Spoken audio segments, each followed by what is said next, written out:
Now we're going to create a new function called checkCollision. The checkCollision will check if a certain element, in this case the ball, hit another element, in this case the brick or the paddle. Now we're going to add the checkCollision function. The checkCollision function works with the ball element and the brick element. In future sections we'll add it as a more general hit element because we'll add it to the paddle as well. And as you can see, in order to see if the ball element and the brick element actually collided, we're going to have various if statements. Now, if one of these statements occurs, then basically there was no collision. Otherwise, a collision had happened. Now we can check every logic we have here, and we're going to discuss it, and we'll see why that specific statement, if it occurs, it means that the ball hasn't collided with the brick. Now, the ball element, the x and the y values are exactly in the middle of the ball. So in order to get the borders of the ball, we need to add the ball radius.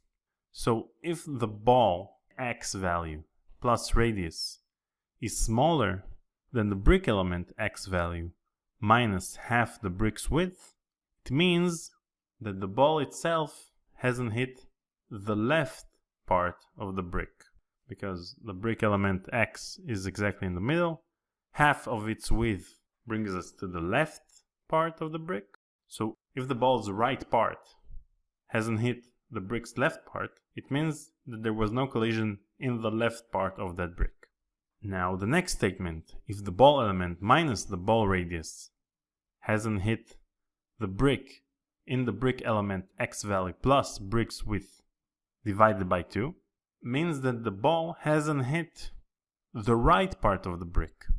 If the ball element y value minus the ball radius, which brings us to the top part of the ball, hasn't hit the brick element y value plus brick's height divided by 2, means that it hasn't hit the bottom part of the brick. So the top part of the ball hasn't hit the bottom part of the brick.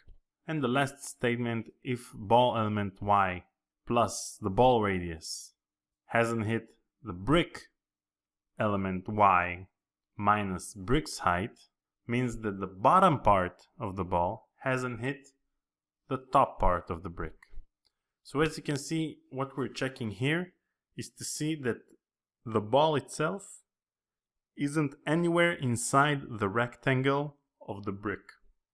So now that we have that logic, we'll be able to go back to the tick function and check every brick in the bricks array to see if it collided with the ball. So we're going to add a for loop, and we're going to check it from 0 to bricks length, which will include all the bricks,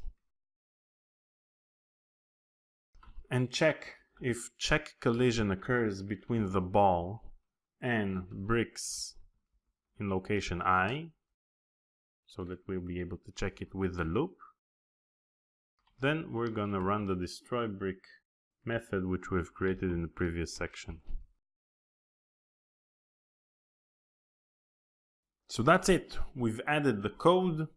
Now we'll be able to see the basic logic, which is supposed to show us that the ball is going up, and while hitting the bricks, it basically destroys them.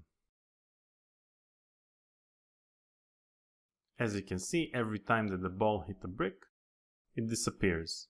Now, since we don't have any physics, the ball is just going up and doesn't have anything happening to its velocity or direction once it hit the brick, but we'll discuss it in the next section where we talk about the physics engine. Congratulations, now you've added the basic game logic to the game. In the next video, we're going to talk about the game physics, which will give the game a more natural look.